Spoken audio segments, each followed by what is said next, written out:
Well, a busy fall season at the Birthplace of Country Music Museum, and officials there are actually adding to their schedule a new program just for kids. Erika Barker with the Birthplace of Country Music Museum joins us now with more on all the events happening beginning tonight. Great to have you on the show. So it's good to be here. Like you said, we've always got lots going on and we just can't help ourselves. It's too much fun. It is too much fun, and there's so many things to pick from, and I love that October for tonight, you're doing something kind of for Halloween, getting in the spirit of October. Yes, it's finally spooky season, which means it's time to start talking about the darker side of Appalachian musical traditions. So tonight we have Donna Ray Norton. She's an 8th generation ballad singer, and she's coming to talk to us about murder ballads, which is personally my favorite subgenre of ballads.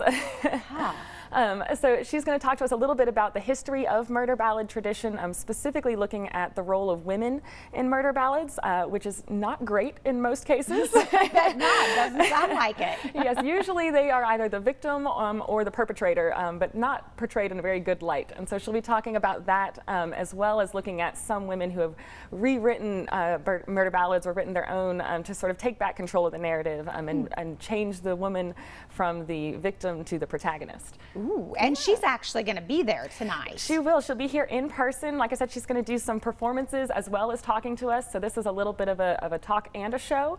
So you won't want to miss that. She's considered one of the best of her generation of ballad singers coming out of North Carolina.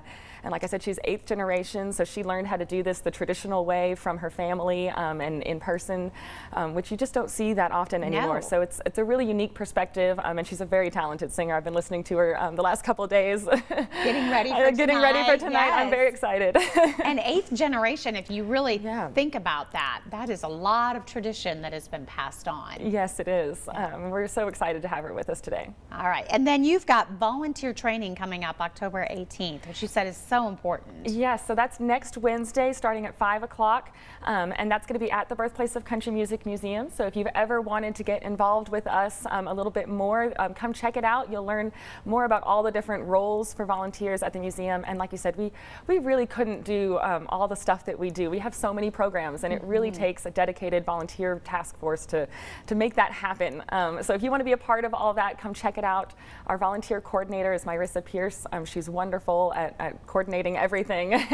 And you can reach out to her at volunteercoordinator@birthplaceofcountrymusic.org to let her know that you're coming, or if you have any questions about volunteering with us. Well, and if that's something that interests you, what a great way to give back, but then to also get to be part of everything that's happening there. Yeah, and there are so many different ways to get involved too. So one of the most visible roles is the gallery assistant. So that's the person that's actually in the galleries when people are going through the museums. You get to talk to people, meet new people, and sort of help them navigate the museum. But there's also a lot of behind the scenes roles.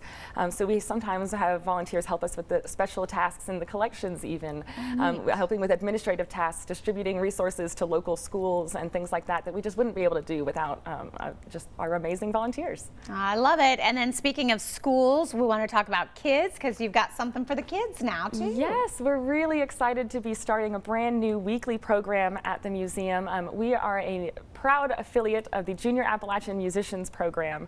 This is frequently called JAM for short, but they are a regional program. They've got over, I think, 50 locations across Appalachia.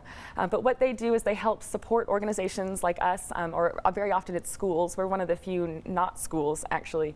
But they help provide instruction and instruments and the tools and resources that we need to help teach kids how to play traditional country instruments. Oh, that is cool. Yeah. Oh my goodness. All right. Well, we've got all that information right there on your screen. It's every Saturday starting October 21st. For more information on that program, it's going to happen at 10:30 a.m., about an hour session. You can visit the birthplaceofcountrymusic.org, and that's, of course, the website for information on all the upcoming events, and even into November and December. Great to have you on the show. Thank you, Erika. Thank you.